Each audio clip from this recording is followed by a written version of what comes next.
வணக்கம் நண்பர்களே. நம்ம அண்ணன் எப்பயும் போல் சீமான் இருந்துக்கிட்டு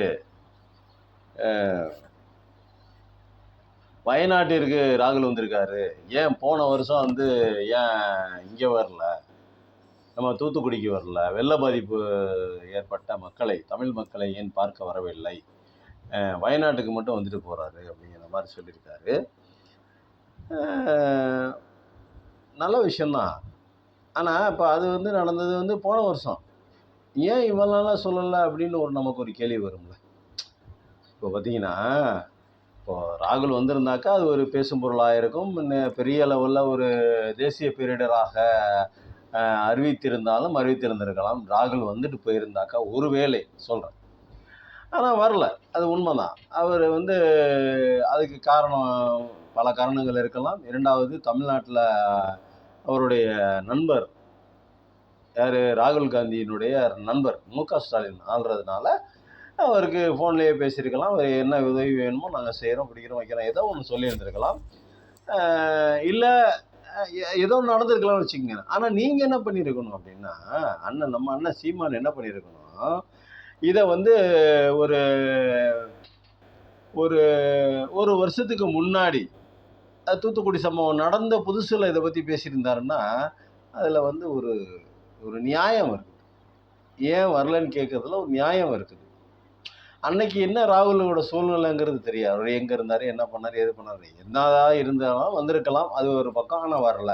ஆனால் நீ ஏன் அதை அப்போ கேட்கலங்கிறது தான் இப்போ மேட்ரு. நீ ஏன் இப்போ கேட்குறத? வயநாட்டுக்கு வந்த ராகுல் ஏன் இங்கே வரலன்னு கேட்க தெரியுதுல்ல. ஏன் அங்கே இருக்கும்போது அது கேட்கல அப்படின்னு நம்ம அங்கே சம்பவம் நடக்கும்போது நீ ஏன் கேட்கல? தூத்துக்குடியில் பிரச்சனை நடந்திருக்கும் போது ஒருவேளை இப்படி ஒரு அறிவிப்பை சீமான் வெளியிட்டிருந்தாருன்னா, ராகுல் காந்தி வர வேண்டும், பார்வையிட வேண்டும். அன்னைக்கு சொல்கிறதுக்கு ப்ரெஸ்டீஜ் தடுக்குது. ஒரு ராகுல் காந்தி நம்மளோட பெரிய ஆளா அப்படிங்கிற மாதிரி. ராகுல் காந்தியை கூப்பிட்டோம் அப்படின்னா அவர் பெரிய ஆள் ஆயிடுவார், அவர் நம்ம ஏன் போய் அவரை போய் கூப்பிடணும் அப்படிங்கிற மாதிரி ஒன்று கூட இருந்திருக்கலாம். ராகுல் காந்தியோட பெரியவர் இல்லையா இவர். அவர் கிழக்கிலும் மேற்கிலும் வடக்கிலும் கிழக்கிலும் நடந்தாருனாக்கா இவர்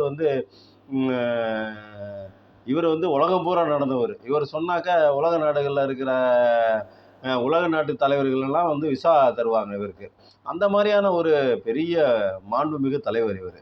அதனால் ஒருவேளை ஒரு ப்ரெஸ்டீஜ் இஷ்யூ தடுத்துருக்கலாம். அன்னைக்கு ஏன் ராகுல் பார்க்கணும்னு ஏன் நம்ம சொல்லணும், அவனா அவராக பார்த்தா பார்க்கட்டும், பார்க்காட்டி போடணும் அப்படிங்கிற மாதிரி மெமதையில் கூட இருந்திருக்கலாம். சொல்கிறேன், எப்படி வேணா இருந்திருக்கலாம்ல. ஒரு வருஷம் கழிச்சு இப்போ கேட்குறிய, அப்பயே கேட்டிருந்தீங்கன்னா வேலை முடிஞ்சு போயிருக்கும்லானே. அவர் ஒரு வேளை வரேன்னு சொல்லியிருக்கலாம். இல்லை ஒருவேளை அவர் என்ன பண்ணிருக்கலாம், ஐயோ நம்ம சீமானே கூப்பிட்டாரு, நம்ம போகாமல் இருக்க முடியுமா அப்படின்னு ஒருவேளை தடுமாறி ஒருவேளை வந்திருக்கலாம். இல்லை அதுக்கு சொல்கிறேன், ஒரு பேச்சுக்கு சொல்கிறேன். ஏன்னா ராகுல் கூட ஒரு பயம் வந்திருக்கும்.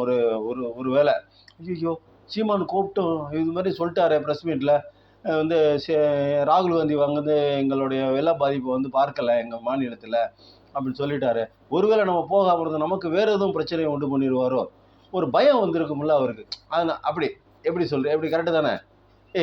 ஏன்னா அந்த மாதிரிலாம் ஒரு சில ஏன்னா தரம்னு ஒன்று இருக்குல்ல, சீமானுடைய தரம் அந்த மாதிரி. அதாவது டென்மார்க் அதிபரும் இன்னும் பிற நாடுகளினுடைய அதிபர்களும் கூப்பிட்டு நீங்கள் சொன்னீங்கன்னா இவருக்கு நல்லசாமிக்கு நான் விசா தரேன் அப்படின்னு சொல்கிற இந்த மாதிரியான ஒரு நபர் இல்லையா, ஒரு ஆள் இல்லையா. அதனால் ஒரு இது இருக்கலாம். இப்போ என்ன பிரச்சனை அப்படின்னா, ராகுல் காந்தி வயநாட்டுக்கு வந்திருக்காரு. அவர் சொந்த தொகுதிங்கிறதுனால மட்டும் இல்லை, அவர் எல்லா இடத்துலையும் எல்லாருடைய மனித நேயத்தையும் பார்க்கக்கூடிய ஒரு மனித நேயமிக்க ஒரு தலைவன். அதாவது ஒரு நல்ல தலைவனை இழிவுபடுத்தக்கூடிய ஒரு வேலை. அதாவது நாட்டில் நிறைய தலைவர்கள் வந்திருக்காங்க.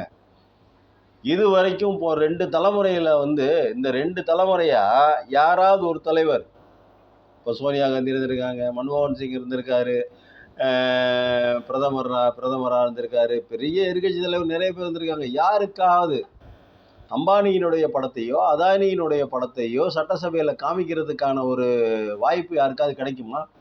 காமிக்க முடியுமா? அந்த தில்லும் திராணியும் இருக்குமா? அவ்வளோ பெரிய இந்தியாவினுடைய மிகப்பெரிய தொழிலதிபர்களான இவங்க A1 A2 பற்றி யாராவது பேசியிருக்க முடியுமா? பேசியிருப்பாங்களா? இல்லை அந்த தைரியம் இருக்குதா? அந்த தைரியம் மிக்க ஒரே தலைவன் இவர் தான். ஜாதி வாரியாக கணக்கெடுப்பு நடத்தணும் அப்படின்னு சொல்லிட்டு கேட்குறாரு. அதை யாராவது இது வரைக்கும் கேட்டிருக்காங்களா? எந்த காங்கிரஸ் தலைவராவது இது வரைக்கும் கேட்டிருக்காங்களா? மக்களினுடைய மனதில் இருக்கக்கூடிய என்ன இருக்குங்கிறத அப்படியே கரெக்டாக படம் பிடிச்சு காமிக்கிறார்ல ராகுல் காந்தி. இந்த மாதிரி ஒரு தலைவனை அவன் இங்கேருந்து அவர் வயநாட்டுக்கு போகிறார் அப்படின்னா, அவர் வயநாட்டுக்கு ஏன் வந்தார்? எதற்காக வந்தார்? அங்கே ஏன் வரவில்லை? அப்படின்னா, என்னமோ சிவாஜி கணேசன் திருவிளையாடலை வசனம் பேசுகிற மாதிரி என்ன சீமான் நினச்சிட்டு இருக்காருன்னே தெரிய மாட்டாங்க. ஏன் இப்படியெல்லாம் பேசுகிறாரு? அவர் மேலே புழுதி வாரி தூற்றணும். அவருக்கு இப்போ ஒரு நல்ல தலைவன், மக்களினுடைய அபிமானத்தை பெற்ற ஒரு தலைவன் அப்படிங்கிற ஒரு இமேஜ் உருவாகிட்டே இருக்குது. அவர் அடையாளம் தெரிகிறார். இந்தியாவினுடைய ஒரு மாபெரும் தலைவனாக மிளிரக்கூடிய அந்த லட்சணங்கள், அந்த முக லட்சணம் அத்தனையும் ராகுலுடைய முகத்தில் இருக்குது. அவர் இளவரசனாக இருந்தாலும் தன்னை ஒரு சாதாரண மனிதனாக காட்டி, அவர் பாட்டு போய் ஆற்றுல இறங்கி நடந்து போகிறாரு, லாரியில் ஏறி போகிறாரு, யாராவது பைக்கை ஓட்டுந்து அந்த பைக்கில் ஏறி போயிடுறாரு. ஒரு ஸ்வீட் ஸ்டாலில் போய் ஸ்வீட் வாங்கிட்டு கொண்டு போய் ஸ்டாலின் கொடுக்குறாரு. விவசாயிகளோடு சேர்ந்து இறங்கி நாற்று நடுறாரு, பேண்ட்டை சுருட்டிக்கிட்டு ஷூவை கழட்டி மேலே வச்சுக்கிட்டு. இவ்வளோ வேலை பார்க்குறாருங்க. நீங்கள் ராகுல் காந்தி அவ்வளோ ஈஸியாக நினச்சிடாதீங்க. வயநாட்டில் ஏற்பட்ட துயரம் ஒரு அரசு வயநாட்டில் ஏற்பட்ட துயரம் ஒரு மாபெரும் துயரம். ஒரு அரசு எப்பயுமே இறந்தவர்களினுடைய எண்ணிக்கையை முழுமையாக சொல்லாது. ஏன் அப்படின்னா, மக்கள் பதட்டம் அடைவாங்க. பதட்டம் அடைஞ்சால் ஒரு பயம் வந்துடும்.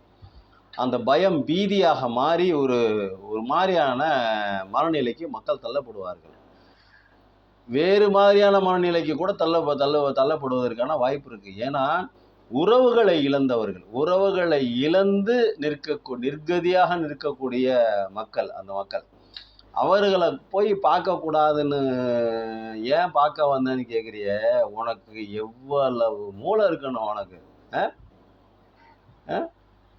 அரசு எப்பயுமே இழப்பில் பாதியை தான் சொல்லும். ஏன்னா பயந்தாங்கன்னா அது வேற மாதிரியான பின்விளைவுகளை ஏற்படுத்தும்.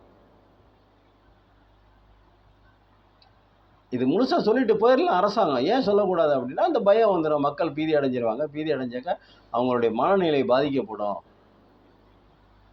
அப்படிங்கிறதுனால தான் அரசு இதை முழுசாக சொல்லலை. இதை போய் அன்னைக்கு ஏன் வரல, இன்னைக்கு ஏன் வர்றாரு அப்படின்னாக்க, எவ்வளோ ஒரு கேவலமான ஒரு வார்த்தை அது.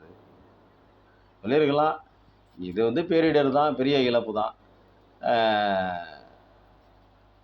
பார்த்த மாதிரி அன்றைக்கும் கூட பார்த்துருக்கலாம். இல்லை இன்னொரு சம்பவம் கூட நடக்கும், இன்னொரு ஏதாவது அசம்பாவிதங்கள் நடக்கக்கூடாது அப்படின்னு நம்ம வேண்டிக்கிறோம். ஒருவேளை ஏதேனும் ஒன்று நடந்தால், ஏன் ராகுல் காந்தி வரல, அங்கே போனார், இங்கேயும் வரணும் அப்படிங்கிற கோரிக்கை வைக்கலாம். ஏன் வரலன்னு அவரை போய் கேட்குறதுக்கு உனக்கு என்ன உரிமை இருக்குதுன்னு தெரியல எனக்கு. அவர் என்ன வேலையாக இருந்தார்? அதுக்காக அவர் தமிழ்நாட்டு மக்களுடைய துக்கத்தில் துயரத்தில் எல்லாம் பங்கேற்க மாட்டான்னு சொல்கிறதுக்கெல்லாம் நீ ஒன்றால முடியாது. ஏன்னா அவர் யாத்திரையை ஆரம்பித்ததே தமிழ்நாட்டில் இருந்து தான் அவருடைய ஜூடோ யாத்திரையை ஆரம்பித்தார். மக்கள் ஒற்றுமை நடைபயணத்தை இவர் இங்கேருந்து தான் ஆரம்பித்தார்.